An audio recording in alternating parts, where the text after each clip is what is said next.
যেন পাপের ফল পাচ্ছে মার্কিন যুক্তরাষ্ট্র।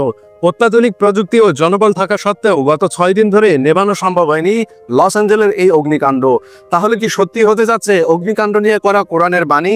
পবিত্র কোরআনে মহান আল্লাহ বলেছেন, আমি জালিমদের জন্য প্রস্তুত করে রেখেছি অগ্নি, যার বেষ্টনী তাদের পরিবেষ্টন করে রাখবে। তারা পানীয় চাইলেও তাদের দেয়া হবে গলিত ধাতুর মতো পানীয়, যা তাদের মুখমণ্ডল দগ্ধ করবে, এমনকি নিশ্চিহ্ন করে দেবে তাদের বসতি। গাজা ধ্বংসে একের পর এক ইসরায়েলকে সহযোগিতা করে জালিমের তকমা পেয়েছিল যুক্তরাষ্ট্র। এবার কোরআনের বাণী অনুসারে সেই জালিমদের জন্য অগ্নিকাণ্ড ঘটিয়েছে আল্লাহ তাআলা, এবং সেই অগ্নিকাণ্ডে ধ্বংস হচ্ছে যুক্তরাষ্ট্রের লস অ্যাঞ্জেল সহ তাদের বাড়িঘর, সম্পদ, এমনকি প্রাণহানির ঘটনাও ঘটেছে। সেখানে মহান আল্লাহ তাআলা আরো বলেন, তুমি কখনোই মনে করো না যে জালিমরা যা করেছে সে বিষয়ে আল্লাহ উদাসীন। আসলে তিনি সেদিন পর্যন্ত তাদের অবকাশ দেন যেদিন সব চক্ষু স্থির হয়ে যাবে। ভীত বিহ্বল চিত্তে আকাশের দিকে তাকিয়ে তারা ছুটোছুটি করবে, আতঙ্কে তাদের নিজেদের দিকেও ফিরে তাকাবে না, এবং তাদের অন্তরে থাকবে ভয়ানক উদাস।